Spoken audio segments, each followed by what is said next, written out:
Welcome back to another video. Today we're reacting to, is this the most unbeatable slasher in horror movie history?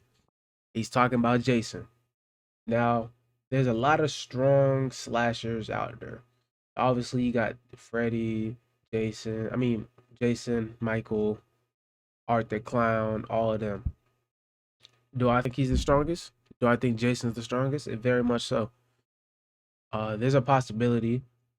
If it's something, as I could be persuaded to believe if he's not. There is an idea that Jason Voorhees could be the most powerful being in horror history.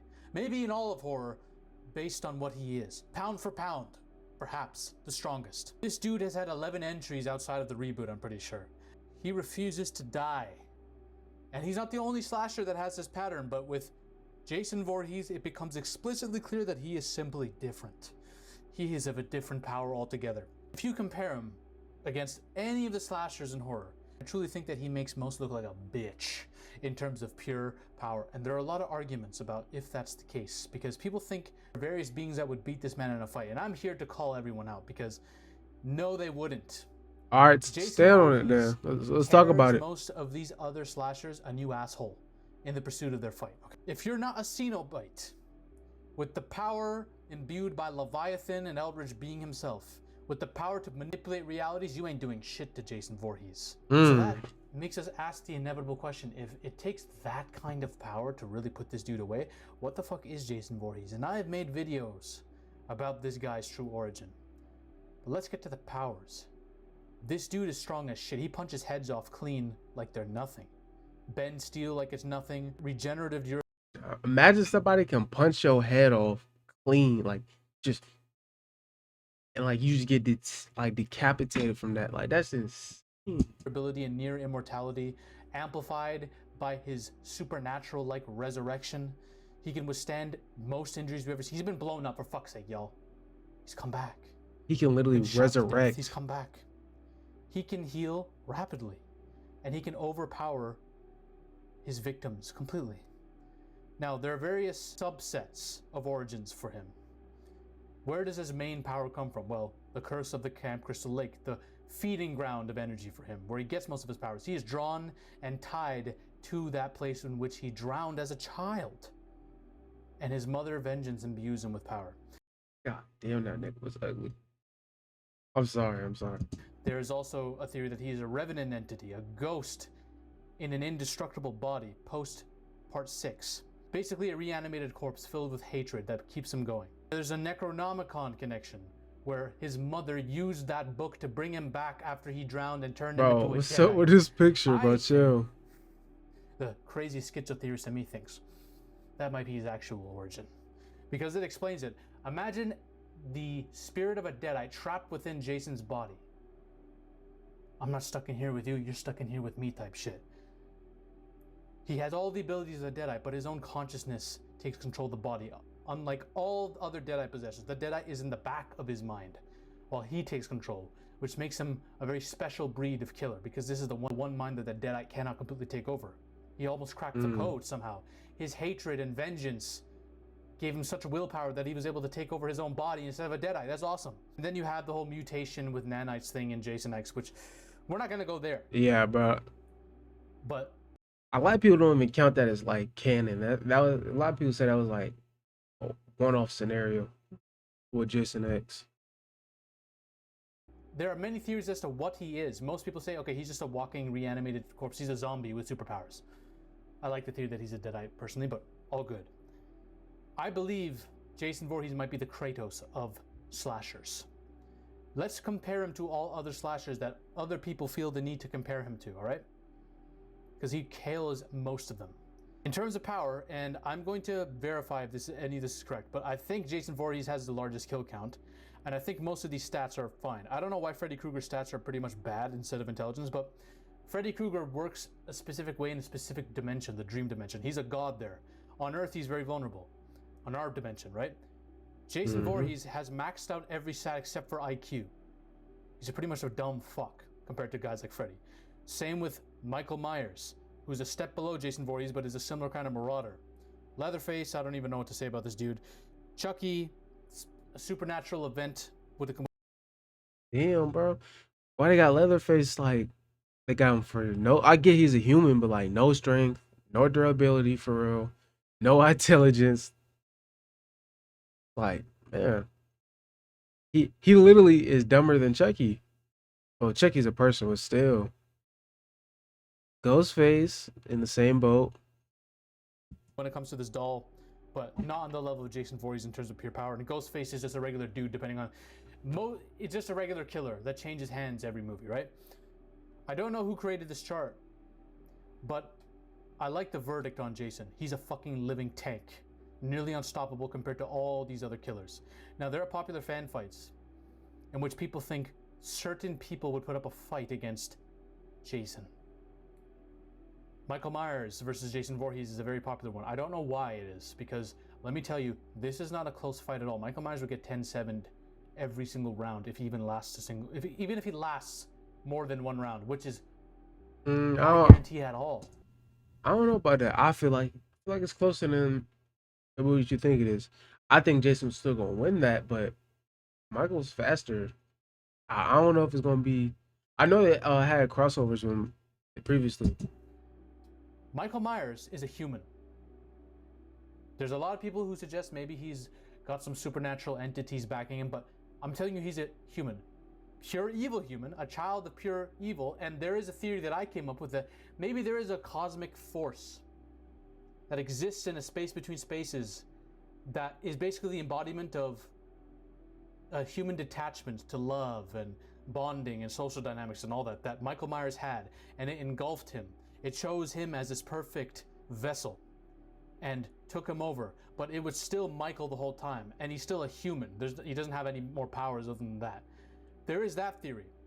There is another theory that he was just straight up possessed by the devil as a kid. I don't buy this at all. There's nothing about his killing patterns that convinces me he's imbued with the power of Satan or another demonic entity. Now, I did see Michael. If we're taking all the movies into account, I saw Michael Myers struggle in a kitchen fight to this old woman. You can say plot armor. You can call it whatever you want. Bad writing. I Yo, don't give a chill, fuck. bro. That's I'm plot counting all armor. defeats.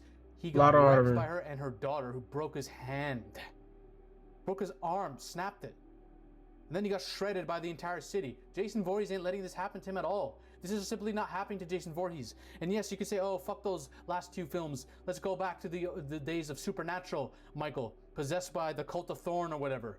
I don't care what this is. This was literally a way for the cult to maneuver the spread of this spiritual force from one vessel to the other. That is not the kind of being, in my opinion, that would be Jason Voorhees either. Are we forgetting that Busta Rhymes was whooping this dude's ass low-key before Busta Rhymes? I think Busta Rhymes got killed or got his head cut off, right? Before he did, he was whooping his ass. If you're getting sidekicked and slapped up, like, if this dude is becoming 2016 Conor McGregor against you in a fight, you're not beating Jason Voorhees. I'm sorry. Let's go Oh to Freddy my Krueger versus god. Jason. We've already seen it happen, kind of. There's been some mitigating circumstances Oh behind yeah, the fight. Freddy's getting smacked Most around. of the fights that they have end in a stalemate. Why? Because one, there is no fight between these two in a dream dimension. It's just Freddy playing with Jason, diddying him up in there. But when they're brought back into reality, of course Jason would win. The problem is, when Freddy was brought back to reality, he ended up putting up a pretty good hand-to-hand fight against Jason. He was stabbing the shit out of him. So, without help, Jason got helped by other characters too, by the way, in that fight, in that final fight. And they both survived the ending explosion. Without help, I still would give it to Freddy. So I do think Freddy, who I believe could be a fucking Cenobite, is the only one who can really do anything to Jason, because he has those spiritual reality manipulation powers. But in Freddy vs. Jason vs. Ash, the comic book, it still ended up in a stalemate where Jason was sucked into a vortex and Freddy was trapped in Jason's mind or some shit. I don't even know.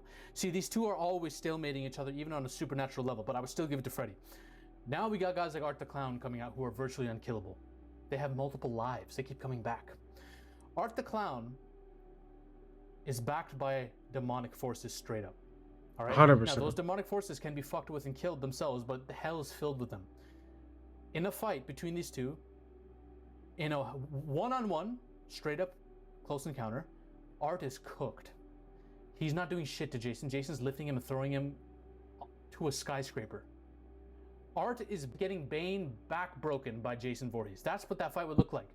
But the problem is, Art will keep coming back. So in a long-term battle, in a long-term play, Art is going to keep resurrecting. There is no killing him. There ain't no quitting his game. Wipe out all the demons of hell. But that's the thing. He's backed by demons from hell. They've chosen him as their guy. They're like, yeah, that guy's so fucked up.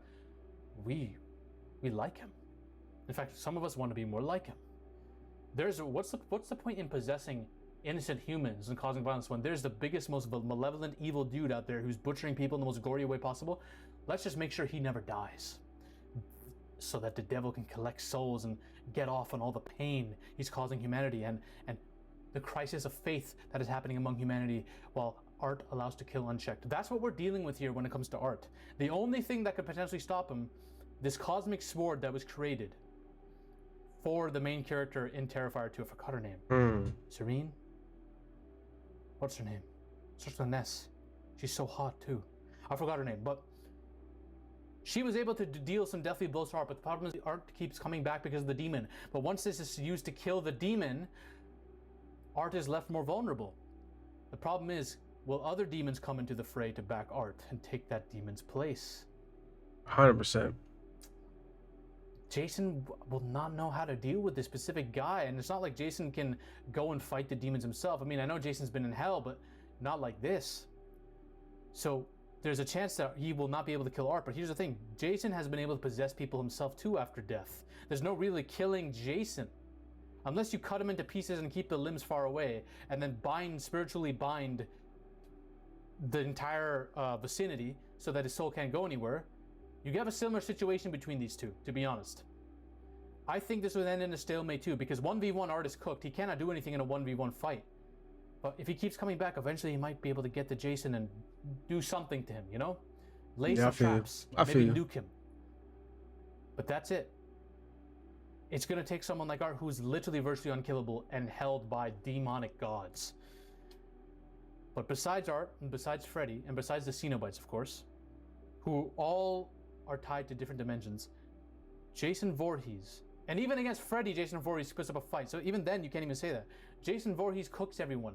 I'm sorry, Pennywise, you're a clown and eldritch god from another dimension, but I call you a name and say that you have no dick, and you lose your mind and turtle. If you turtle up against Jason, you're done. You're cooked. Now Jason can't speak. That's the only. But Pennywise, his powers don't even kill people for real. I mean, he bit that one dude, but like he would even if he was somehow somewhere to make Jason afraid of him, I don't think he'd really do that much to him. I don't know. Fucking problem. He doesn't speak. But I think he would just aura farm over Pennywise.